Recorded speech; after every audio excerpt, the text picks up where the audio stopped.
Hey everyone, welcome back to another video. In this video, I'm going to show you how to change your default shipping address on Etsy. Now, this video is going to be particularly useful for individuals. Let's say that you're starting to order items from Etsy and you want to go ahead and change your default shipping address. How do you actually go ahead about doing so? Now, this video is going to be short, sweet, and simple, guys. There's not going to be a lot of steps involved. Now, in order to do this, what you're first going to do is log on to Etsy. Then in the upper right-hand corner, click on Account, then click on Account Settings. Now, on this page here, click on Addresses, which is located right over here. And then you're going to see a list of addresses here.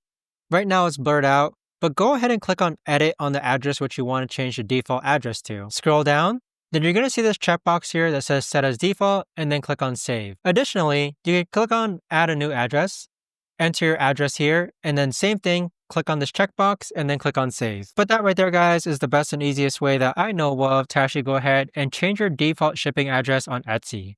If you guys know of a better or easier way to actually do this, let me know in the comments down below. I would love to know. Thanks so much for watching, everyone, and I'll see you guys all in the next video.